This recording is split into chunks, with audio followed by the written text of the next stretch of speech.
play some Charlie Kirk. We're going to play some funny clips. We're going to have a nice time. Let's play this first clip. It's a comedian. We can have a little laugh. This is Tim Dillon. About Iran since 2001.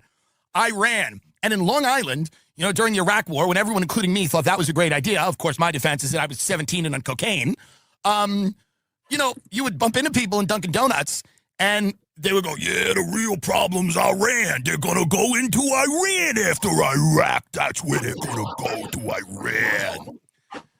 Because these people, these gremlins, these creatures that walk the earth, have been filled with the idea that Iran is going to take their Levitt house in Levittown, Long Island, and that in order to stop that, we need a major war. This is what we've sold all these people, by the way. We've sold them this idea that, like, all of the threats that you're going to encounter in your life are from outside of the country, and it's caves.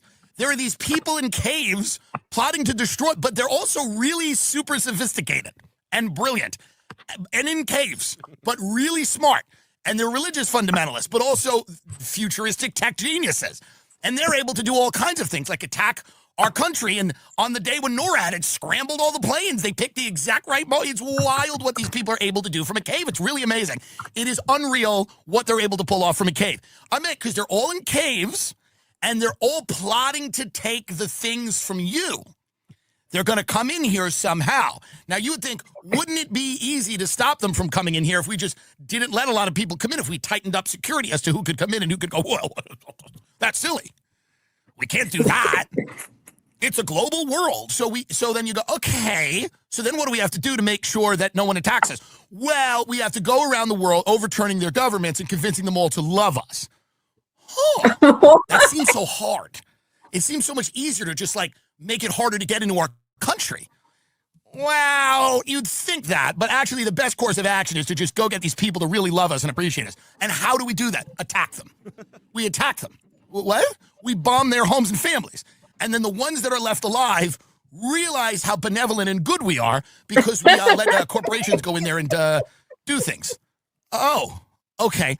Has this ever worked? No. Right. Okay. Literally we got to never. keep doing it. Yes. What? For our safety.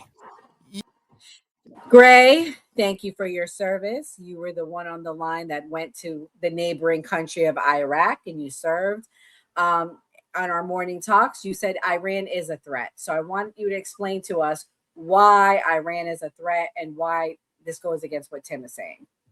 First off, I think you were saying the N-word earlier. I'm the darkest person on this panel. So is that what you were trying to do? I said Mega. Y'all caught that, right? Yeah, but let me get back to this. Sounds like it. Listen. Sorry, not Israel. Iran.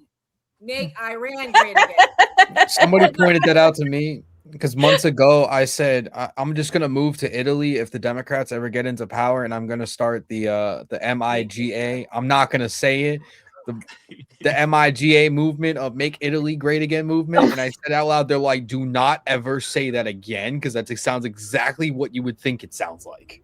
Yeah. Oh, well, just putting it out there. I did not say the N-word. I would never say that on the live. But since you're the darkest person on the chat, that's why I let you go first. So tell us now all about why Iran is a threat.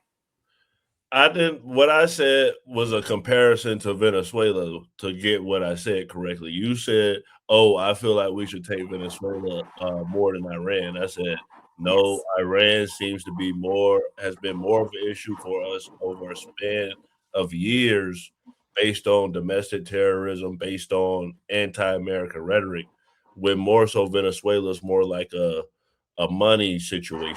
So that was what I was trying to say. I'm not saying that Trump should go in Iran, but Trump was supposed to be this anti-establishment Republican. He looks like a war hawk. Trump just passed Wall Street can't buy housing, cap on credit cards. Those are very liberal, left-wing ideas. And so my whole thing is that Trump is just doing everything from everywhere. You can't really put Trump in a box. So he's unpredictable. That's why you can't put a Trump voter in a box. But when you guys get your low interest rates, you can thank us. When your 10% cap after only 1 year, you can thank us. But it's okay. We're gonna go on. We're gonna switch to the next topic. This is a young lady. She's Iranian English, British, and she talks about why it's important for Iran to be liberated. That is a promising sign. If we're going to see Iran change and leadership change, do you believe that the country would be well poised to sort of be reintegrated into the international community? Yeah, and I tweeted something about this the other day because people talk about this concept of westernization, right? And they forget that we, the Iranian people, are the descendants of Cyrus the Great, who basically penned the Cyrus Cylinder, and that was the first declaration of human rights in history. And people forget that the Middle East was once considered the cradle of civilization, and so a lot of what we consider, liberal right now, these concepts of human rights, they did originate with people like our ancestors, Cyrus the Great, and so Iran is sort of like a downstream effect of that type of culture and those types of norms. And that's why it's so important to understand that the way that Islamism has been sort of put on Iran, it contradicts our true underlying values. And our underlying values, it's not that we are Western, we are Persian, but our Persian values mirror Western values very closely. Okay, Kimberly, why did you say that? Because it's interesting you say that. There's someone that I like that does support for Gaza. And she played her clip. So I was like, okay, well, hey, she must be a friend of both sides. No, I think she's just like super like neocon intervention, like might makes right. And I've seen her before, I think on Piers Morgan, and she went, I think, up against, if I'm not mistaken, Dave Smith. And some of the points she made, I that's how I remembered her. I was like, oh my God, this is like mask off moment. It was pretty bad. But I'm not going to sit here and defend the Iranian government. I think that all the not all the criticisms, but a lot of the criticisms that people have of the Iranian government are true. That doesn't mean we should go in there and intervene, because literally since World War II, we've intervened more than, I think, 150 times, and it never bodes well. It always ends worse.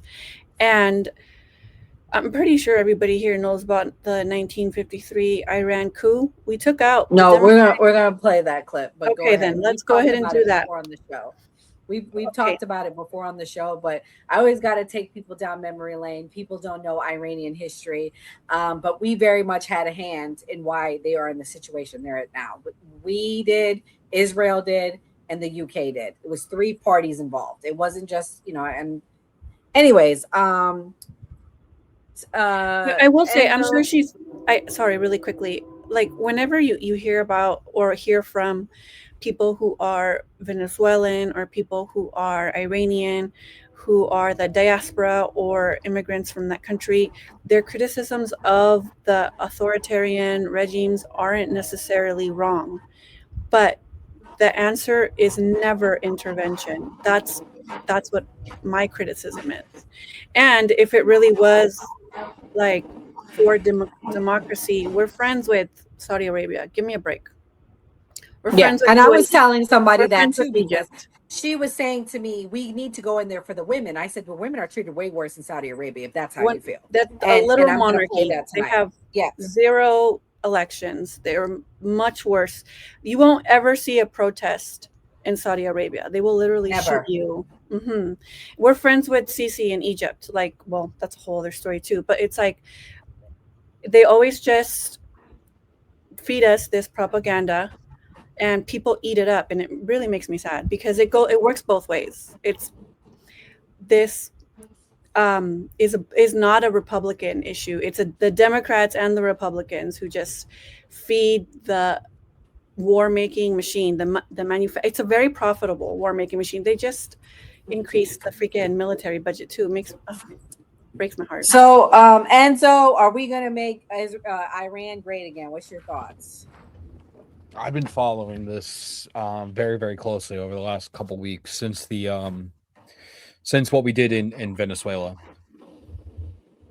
There is a very, very, very high possibility within the next 24 to 48 hours, from what I'm seeing, that there will be strikes into Iran, that something will be going on, that there is, it's not a, if we go into Iran, if we do something in Iran, it's literally a matter of when. And that's exactly what's going to go down. I'm going to be completely blunt, honest. After I understand the history with the 1953, the coup, the 1979 revolution, I've literally gone down the rabbit hole with this. I agreed when they did the strikes on the nuclear facilities in Iran earlier this year. 100% agree with everything that they did there. I don't care what president was in office. I still would have agreed with that. After finding out that Venezuela was working with the Iranians for drone technology off the coast of the United States, pretty much, is right in our backyard. I've been saying it from the beginning. Iran is a state sponsor of terrorism. Yes, we created this monster in the Middle East with certain things that we've done over the last 20, 30, 40 years. Absolutely. But here's the thing. If we don't do anything now, something again is going to happen to us. If they're buddy with our enemies, they're going to get technology from the Russians, from the Chinese. They're going to plan strikes against us, or the Chinese and the Russians will have another ear into the Middle East to corrupt things that are going on there. That's why we have it. That's why Saudi Arabia, Qatar, as well as the Israelis in the Middle East too. Yes, they are not the best countries. Yes, the Saudis have done things. Yes, the Qataris have done things. Yes, the Israelis have done things. The enemy of my enemy is my friend. They're going to keep their enemies close at the end of the day, so we can keep an eye on our actual enemies, our actual adversaries in this world. It is a political chess move, and by just stepping back and not being interventionist is literally going to lead to the demise of the United States, because that's going to give ears into other countries and intel into other countries, build up other countries that are closer to our shores. This is why it needs to be done. I'm not looking at this as Donald Trump's a warmonger. He's looking at the best interests for the United States, no matter what it really is. And with all the strikes that Donald Trump has been doing, that he did in his first term, we see he's not a forever war type person or a forever conflict type person. It's surgical strikes, get shit done, get the fuck out, end of story. Well, let's see what your hero had to say about it, because up until his death, he was fighting for this not to happen. States about Israel and Iran and potentially the United States. On one side is the Lindsey Graham, John Bolton types, where they are actively calling for regime change. Here is Lindsey Graham. This is just lunacy. This kind of analysis is not helpful. This kind of approach, this kind of argument, it has nothing to do with nuclear weapons at this point. This is now that we want to go all in and take out the regime. It's time for us to close the chapter on the Iranian Ayatollah and his henchmen and start a new chapter in the Middle East. And that sounds good, doesn't it? But what have we learned when it comes to wars, and especially wars in the Middle East? What you draw up on a whiteboard rarely happens. What you think theoretically is going to occur, there might be unintended and unforeseen consequences, especially when you're talking about a country 2.5 times the size of Texas. It has 90 million people and was an ancient and great power with well over a dozen ethnic groups. You have underground Christians. You don't really have many Jews left in Persia, but also you have secular younger Persians. Who's going to run the country exactly, Lindsey Graham? This sounds like Hillary Rodham Clinton in Libya. So I'm pointing to the first extreme right now, the neoconservative extreme. We must go take off the head of the snake right now. Play cut 285.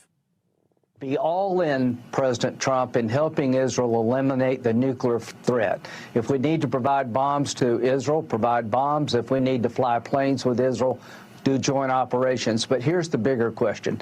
Wouldn't the world be better off if the Ayatollahs went away and replaced by something better? Wouldn't Iran be better off? It's time to close the chapter on the Iranian Ayatollah and his henchmen. Let's close that chapter soon and start a new chapter in the Mideast, one of tolerance, hope, and peace.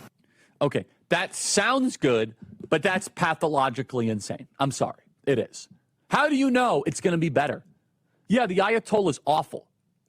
but maybe he's one of the few guys that can keep that country together and not have a 90 million person civil war. Lindsey Graham is so consistently out of his mind, it's hard to even comprehend. Iran is hugely diverse. It is a massive country. Do the people agitating for war even know that? Because be clear, regime change is war. Just to understand, regime change is not like changing the head coach at the Chicago Bears. It's not how it works. It's not like a clean transfer. Typically in the Mideast, it's very messy, creates a quagmire, and then there is civil war. Do you understand how large Iran is? It's massive. It's a very big country. It's mountainous. It makes Afghanistan and Iraq look like a cakewalk. Just look at this beast of a country with all the different regions, all the different dialects, if we could put that up on screen. And then you have a major refugee concern of Mohammedans that will come to Europe and endanger more Christians and Jews, and Mohammedans that will come to America. No, that is wrong. So that is one extreme. The other extreme is one that I have deep respect and reverence for, because I actually think if we had that other extreme, we would not have invaded Iraq. This other extreme is philosophically important. It's important to consider, and that's the Ron Paul extreme. And I love Ron Paul. Ron Paul is awesome. I would have Ron Paul on the show regularly. He is a hero because Ron Paul had the courage to challenge old sacred cows of the Republican Party. He made people defend the indefensible. But the Ron Paul perspective is strictly isolationist. I actually agree with a lot of this other extreme. A lot. I think it's healthy to have this other extreme more than the neoconservative extreme, because this extreme has been underrepresented in the public dialogue and discourse the last 20 years. So you have these two extremes. I honestly don't think the neoconservative extreme needs to be represented philosophically anymore. It's uninteresting to me. They've done a mess of Iraq, Afghanistan, Libya, the entire Middle East, Ukraine. We know what the neoconservatives believe. I do think hearing out, and honestly, I agree with a lot of the more, I think isolationist is used as a pejorative, but let's just say restrained community. Take out the Ayatollah. Resist that temptation. That's not prudence. That's not self-control. That's something else talking. That's a zeal. And that very same zeal got us involved in a pile of garbage in Iraq. It all felt good with shock and awe in March of 2003. We're unstoppable. We're going to take Iraq in a weekend. Turns out, it didn't work that way. A lot of people died. A lot of Americans died unnecessarily. Oh my God, I might get emotional because Charlie. I hadn't seen that clip. That is beautiful. Charlie's not perfect. Let me be clear, but he really, really loved his people. Okay. And I really feel like he was fighting for Americans, because there are multiple people that said before he died, he was very against any intervention into Iran, because he knows that it ain't going to be one bam, thank you, ma'am situation. It's going to be an all-out, drag-out war, because the reality is, Enzo's right. These people hate us, and they will go to the death. And I think he knows that. Gray, as somebody that did serve and you fought, what's your thoughts? Do you think it's going to be easy like Venezuela, or do you think we're going to have a fight going into Iran? What are you saying, that if Trump puts boots on the ground? Yeah. You already seen what happened when we left all that stuff over there. These people, the same way y'all ideologically support what you guys support, they're the same way. They're not just going to lay over and just turn over and give up their stuff. Osama bin Laden, you do know, is like the child of billionaires. He's the version of Trump. Osama bin Laden was not some poor peasant living in the mountains. He was a very wealthy person. And then he was talked to by religious extremists who told him, hey, you're not living the way of Muslims, and we need to get Americans out of this country. And he used his money. Well, it was Russians. And then they used his money to be able to get rid of these people and work with Americans. So when someone believes something philosophically, it's going to be hard to win the battle, even if you are stronger with weaponry, numbers. People fight for what they believe in.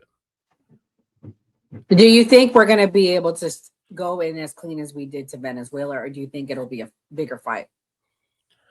I mean, Venezuela, they took one person. I mean, are you talking about taking like massive amounts of land? I mean, it seems like maybe he might go take the Ayatollah out. The Ayatollah has killed 2,000 people, and also there is no internet. No updates are coming. They have shut off the internet. That's what's going on right now. We don't know what's happening. Over 2,000 people have been unalived based on the numbers, and I'm hearing numbers upwards of 12,000. So we don't know how many people have been killed. So do you think it's going to be a clean going into Venezuela as Iran? It's not going to be clean because of that clip you played earlier with his name's Tim Dillon, right? Where since JFK, we have tried to go into countries that say we're going to win hearts and minds of the population. You try to win hearts and minds, you try to get these people on your side.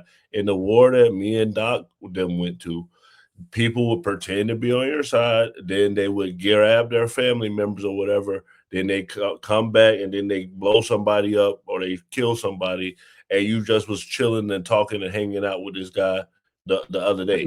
That's really what happened with the guy that was on Russ. RIP to him and the girl. They both got killed by an interpreter because that guy's family was kidnapped the day before. Then you came and then they got killed. It isn't people just meeting up and shooting people. Is way more strategic, way more of a informational CIA type of game. So like that's the issue that we're facing in modern war. I'm gonna play this clip for Kamal. Kamal, to Gray's point, we're gonna answer the question: do they want us there? Let's watch what this woman's doing.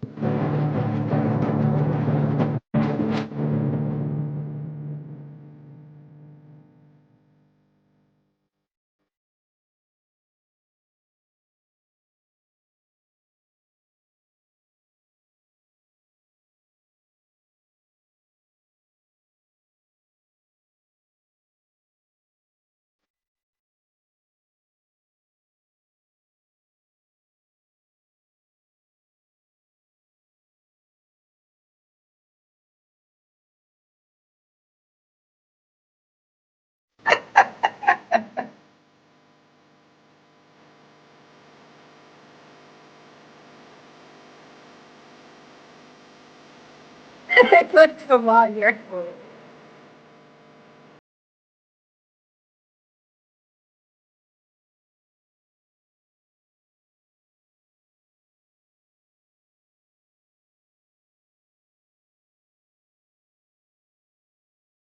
So you get the idea. Kamal, do they want us there? Do you think we're going to be getting the hearts, the minds of these protesters? Hell no, they don't want us there. I ain't gonna lie. I was listening to. I'm like, I'm too immature for this shit. Because this shit was reminding me of Aladdin. I ain't gonna lie. The beat was knocking, but I was waiting for the carpet to come out. A Buddha come out and say fuck Trump too. I was just waiting for the bar come out and be like, nah, Trump my sidekick. Get your asses back in line. I was waiting for all of that, you feel me? But there would not be making of no niggas. You feel me?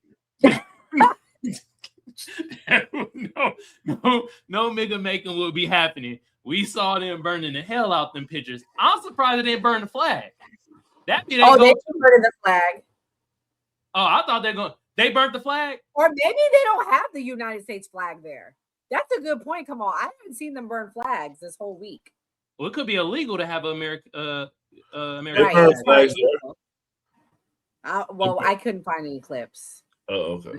They don't got no flag. Grado, you right about Osama bin Laden being rich because I heard he had a golden toilet in his cave. He was very rich. So you gotta be hella rich to have plumbing in the cave. Like how does that happen? You gotta have money. You right, bro. Billionaire. Well, this next clip shows what it's like to be a woman because people, we'll see what it looks like. She's shopping in the mall, and I'll let Kimberly speak as a woman. Hi everyone, this is Syrian Girl and I'm shopping in Iran's capital Tehran with a beautiful Iranian guide just to show how much propaganda there is about women's life here to promote regime change. So hop in friends, we're going shopping. We're in Iran. It's really cool. Let's go to the store that has music. Yeah. I love music. Yeah, is it this one?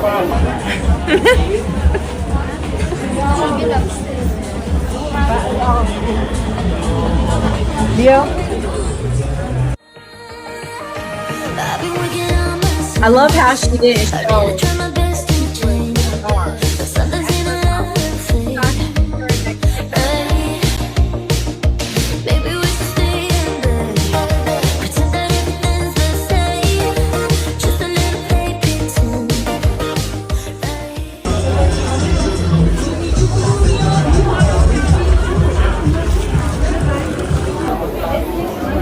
What do you think of this shopping center?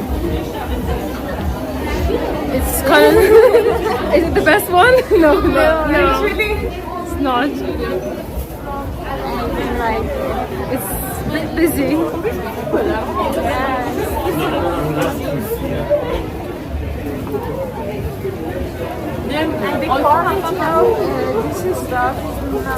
Not the best, but it's cheap. It's a cheap bazaar store. So Kimberly, oh, she's gone. Sorry. What is your thoughts on the clip? Do you think that women are oppressed? Like, what have you heard about the women there? That clip was to show what it's like to go shopping at an Iran mall, to show how advanced they are. They're not as bad a shape as South Korea or some of the North Korea or some of those other places, but they are struggling financially. Oh, okay. Sorry, it said my laptop needed to be charged. I see what you mean, that how she's trying, like it was intentional. You know, propaganda works both ways to the benefit of the state. Any state, not just the United States. So I can see what you mean by that. And so the Ayatollah is a repressive regime. Are you going to show a clip about the 1953 coup? Yeah, I'll play the history as the last clip. Yeah, but basically a lot of the neocons, and just, I mean, which would include like the Hillarys of the world, they want to reinstall the Shah, which is a monarchy, which would not necessarily be better for Iran. And like I said earlier, like with Venezuela too, I'm not going to defend Maduro. I'm not going to defend the Ayatollah. It is repressive. I'm sure there's some truth to that video. I'm sure it was also intentional what they were trying to show on there, just trying to be like objective, right? And similarly to how you saw some people that were Venezuelan expats, there are Iranian expats that would be happy to see that regime gone, that are happy to see Maduro gone. But again, I'm just going to fall back to intervention. Intervention does not work. The Libya example is a very good example. A lot of people who are a lot smarter than me are thinking that it's going to be another Libya situation, where Libya is still a failed state, and it's very sad, and people die. Even just with the capture of Maduro was quick and it was fast. No, it wasn't. A lot of people died. It never is. And if you have to kill people in order to get more resources, more money, hegemony, power, control, it's completely antithetical to the Christian beliefs that my conservative friends espouse to have. Yeah, no, I agree. That's good points that you bring up, but I'm going to play the history and then I'll let Enzo go, and then we're going to do our closing thoughts, everyone. So everyone watching, please hit the like button. Let's get the likes up, tap the screen. We are also accepting super chats if you have something you want to ask us.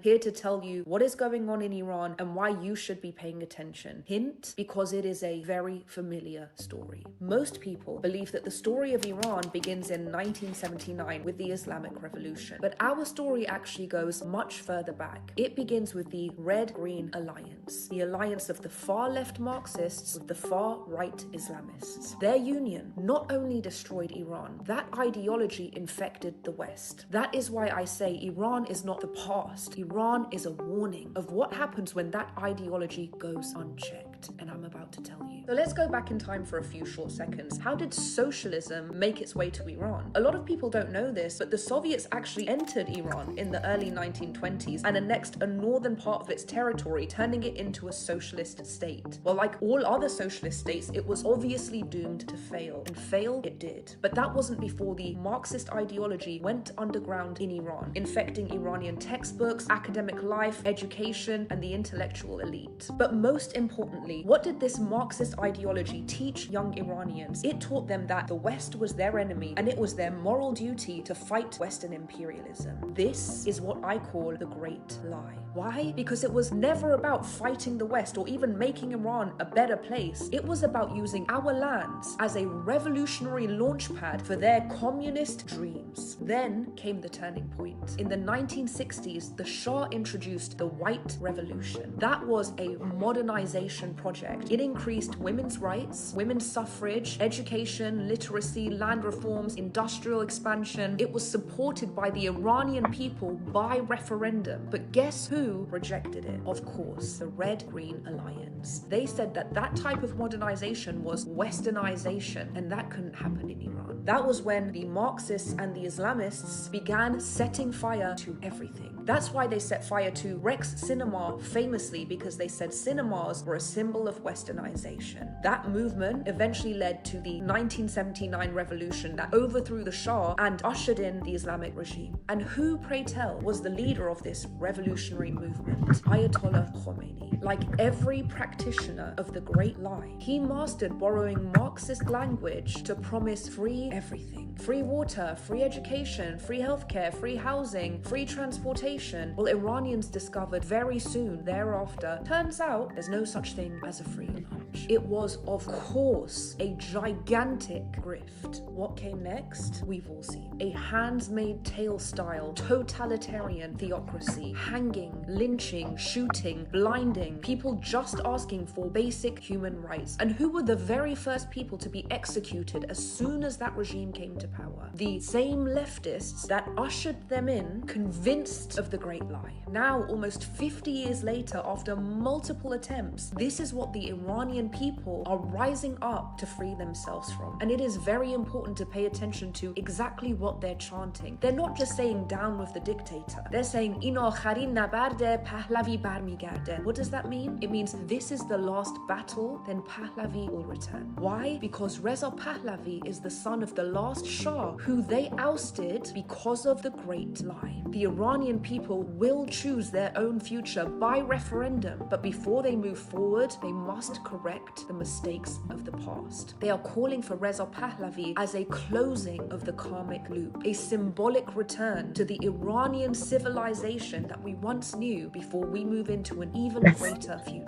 That's what I was why you should thinking. be paying attention to Iran, because Iran is not history. Iran is a warning. They are not just in the aftermath of tyranny. They are in the aftermath of the Great Lie. And that lie is here on our doorsteps. Oh man, so we about to be sending some boys over there to make Iran great again. All right, Enzo. Now you heard your heroes, what he had to say. Shout out to Charlie Kirk. Now that you have that context, should we make Iran great again? Are we gonna go? It ain't gonna be easy. I'm telling you, this is not Venezuela. I'm telling you, this is not Venezuela. What do you think? Agreed. I know it's not going to be like Venezuela. It's not going to be like anything Trump has done before. Sorry, I'm gonna disagree with Charlie. When he was talking about that was when we were only going after the nuclear sites in Iran. Now we have all this other stuff, like I said, from what happened in Venezuela, that we know that Venezuela was helping out with Iran's nuclear capabilities, their drone capabilities, that they're all partnered with China as well as Russia. I agree with what we did in Venezuela, cutting off the oil flow to Russia as well as China. I agree by going into Iran that we're going to be able to control this entire situation. You have two major adversaries to the United States that are plotting against us with the help of Iran, with the help of Venezuela, with the help of other countries in our hemisphere.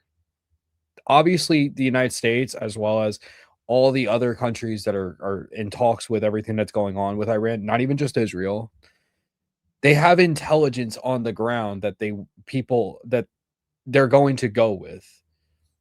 Obviously, something is going on in Iran for this to be popping off right after it happened in Venezuela.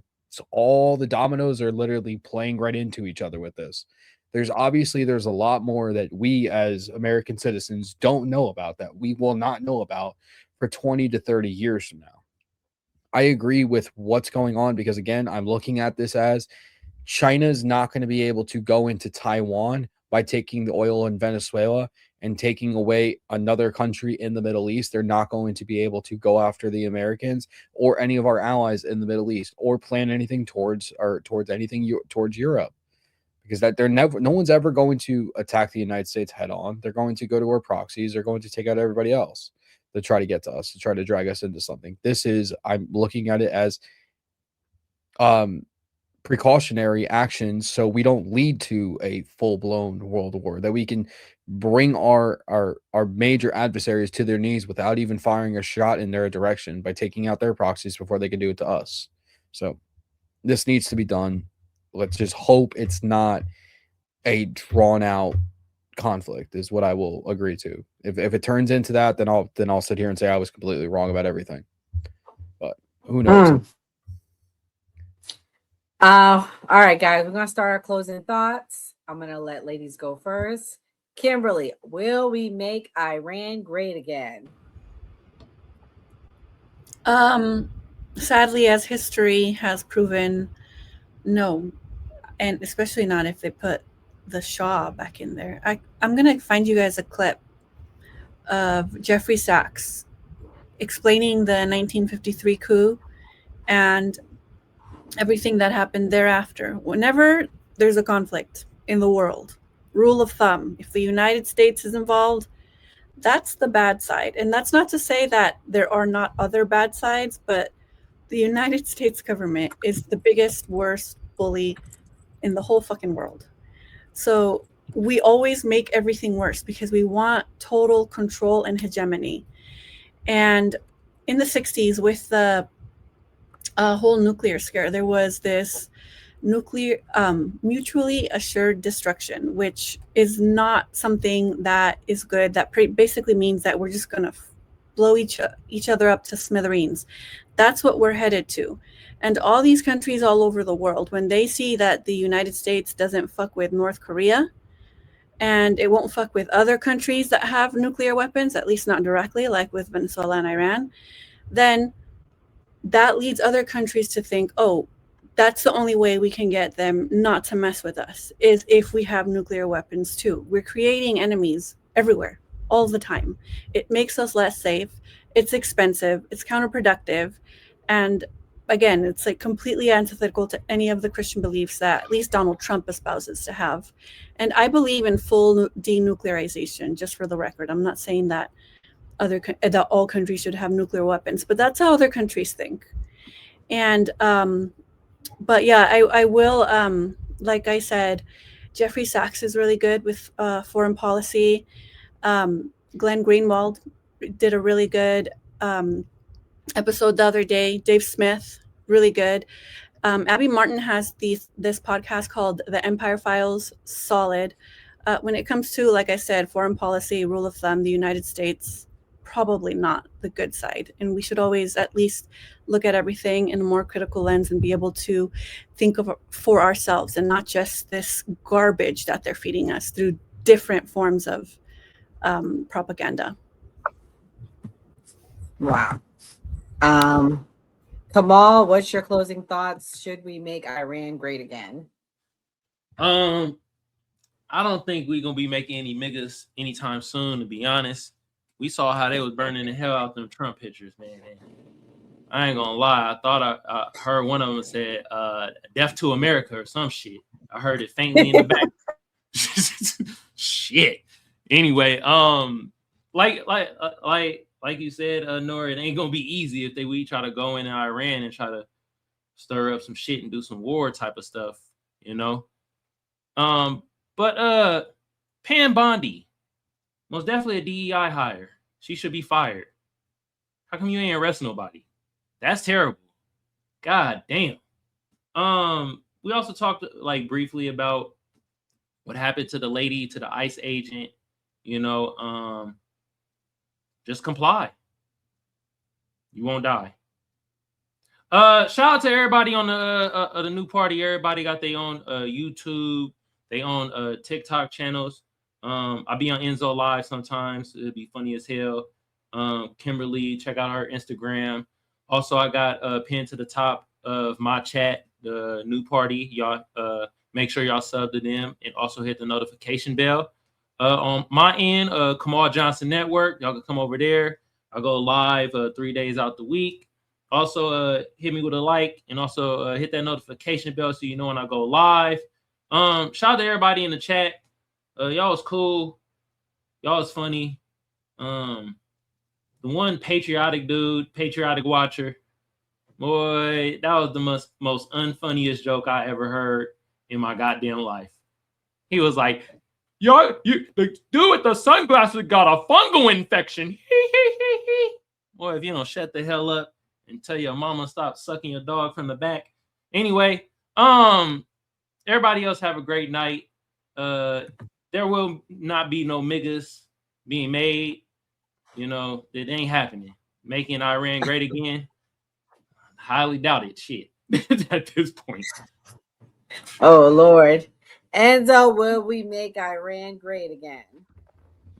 I don't know if we're going to make Iran great again, but we're going to put America first and American values first. We're going to do what we need to do to protect Americans at the end of the day. And if that's going into Iran to keep Russia and China and all these other countries that are planning our downfall, that we share mutual destruction with, if we can take away their capabilities from taking us out without going into direct conflict with them, I'm on board. And it doesn't matter who's in office to do that. I will stand behind whatever president. If Kamala Harris was in office and this was her plan to go into Iran and to take down Russia as well as China strategically, I'll stand with her. I might not agree with 99.9% of things that she would do, but that's one thing that I would agree with, is because at the end of the day, we need to take care of ourselves domestically as well as foreign, to make sure nothing happens to Americans. And that's what I voted for with Donald Trump. And that's what I'm happy he's doing, that he's actually putting us on the world stage in the way that we need to be on the world stage, that we will not be fucked with, that if you try to fuck with us, that's going to be the end of you. We need peace through strength is exactly what Donald Trump is doing. And again, is what I voted for and I'm happy with. And I want to see this through to the end. And I hope I'm right about everything that I'm saying. I have been with a lot, especially with the attack or with what happened in Iran earlier this year. We thought that was going to turn into World War VII, and I was right that it wasn't. So I'm hoping I keep on that track, especially with Iran. This will be 2 for 2 if I'm right. So let's have a little faith in this administration. I know a lot of people won't, but I have full faith behind Donald Trump as well as our Department of War and Pete Hegseth to actually do what's right to get this done the correct way. With all that being said, it was great. See everybody on Thursday. I gotta say something real quick. Enzo disagreed with Charlie Kirk and said he would agree with Kamala Harris. Skeptic would be proud. God damn, where's Skeptic? Listen, that's the good thing about me. I'm not going to agree with somebody to 100% T, because once you start believing 100% into somebody, that is when you're in a cult. You don't think for yourself. You just believe whatever they say like it's the gospel. I can appreciate that. Yeah, I can too. Gray, you were the lone Democrat on the panel tonight. What's your closing thoughts? So we asked about Pam Bundy. Why did we ask about Kristi Noem being fired? Because she's the one. Hold up. Enzo, you want to answer that? You want to fire Kristi Noem? What you think? No, I think Kristi Noem's doing a good job. Me too. I'm going to be honest. Well, she's the one. The thing is, if Pam Bondi cracked down on these protesters acting crazy, ICE would be getting more of these people up out of here. It has to do with Pam Bondi. She's the one that would put these indictments on these people for attacking the police officers, not Kristi Noem. Kristi Noem can refer them to the Justice Department, but Kristi Noem can't prosecute or bring it to court.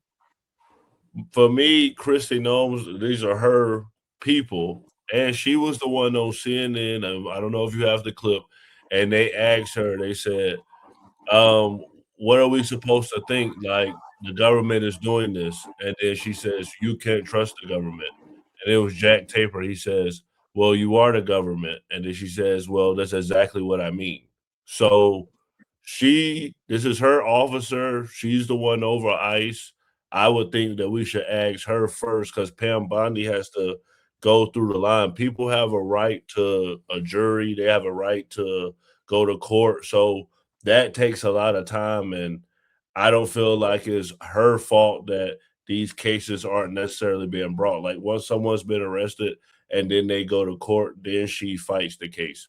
I'm not saying that she necessarily is doing a great job, but I don't think she's doing a horrible enough job to get fired. Like we always say on a new party, always vote. Oh Lord. Okay. Well, Gray has to be the dissenting voice tonight. But Pam Bondi's time as Attorney General has shown why accountability at the highest level of government matters, guys. Under her leadership, the Department of Justice has become a site of growing controversy and concern. Critics across all political spectrums, as you could see tonight, we had everyone from the far left to the far right. Well, I don't want to say far right, but left to the right tonight. And we all agreed she needed to go except for Gray. Civil rights groups, former DOJ prosecutors, and even commentators who normally support law enforcement have raised serious questions about her commitment to impartial justice and the rule of law. Many believe that instead of serving all Americans equally, the DOJ under Bondi has too often reflected political loyalties and priorities over fairness and constitutional principles. So yeah, I mean, people are angry with her. I don't think she's going far enough with getting these protesters, but there are people that say she's going too far. Go figure. But nevertheless, in a democracy, the public must be able to trust that law enforcement institutions operate without political interference and unwavering fidelity to the Constitution. When that trust erodes, whether through perceived politicization, mismanagement, or leadership that appears more loyal to the party than to justice, citizens have every right to demand change. This is why I believe Pam Bondi should be removed from her role, not out of partisan spite, but of genuine concern that the Department of Justice must be steered back towards credibility, independence, and the protection of all Americans' rights. Also, the protection of our ICE and police officers. At the same time, the same principle of accountability and caution informs my stance on a U.S. involvement in Iran. Guys, this is not going to be like Venezuela. I oppose deepening military engagement abroad, not out of isolationism, but out of fear that we will put our troops at harm's way, out of fear that this carries too great of a cost of devastating human costs. I care about everyone around the world. I care about our troops first, obviously, but I care about human lives in other countries. And I also think it distracts from pressing problems at home. We got our own issues, guys. We have kids that are starving. We have kids that can't read. I would rather we put the money towards that than towards going and solving the world's problems. In particular, a country 3,000-4,000 miles away doesn't affect us. For me, it seems like it's going to help our greatest ally, and I'll leave it at that. But anyways, guys, nevertheless, I appreciate you guys coming tonight. Make sure you hit the like button. Make sure you come back tomorrow night. The Man Cave will be on. And Thursday night, we will be back here. We will be making America laugh again. Poll numbers. Oh, what's the poll numbers? Come on, can you see it? You muted. I don't think he can see it. But guys, while he's looking it up, we will be back here Thursday night. We will be making America laugh again. It's time we have a funny night. We're going to have jokes on the left, jokes on the right. Everybody going to be laughed at, okay? It's time we have a funny night. Yes, what's the poll numbers? It was actually kind of even, to be honest. It was 53% said yes, 47% said no. Yay, she's fired. So, slightly majority rules. We're a democracy. 53% of our fans who represent all sides want Pam Bondi out. So there you go. But anyways, guys, we also have a fundraiser. Please support our fundraiser. We're going to play the outro clip. It explains it. We are doing a cast meet up in person in Orlando coming in April. So guys, if you want in real life content, we got a lot of big things coming. Please give to the Cash App or the GoFundMe. We never ask for anything, but we are trying to make this trip great, make it great for our castmates. So please support. God bless. Good night and stay safe. Family, we want to take a moment and speak directly to you. What we're building here with the new party is more than just content. It's more than commentary. It's a community, a space for independent voices, honest conversations, and people who are tired of being talked at instead of talked with. Right now, we're raising funds for something very special. Our new party, Castrith.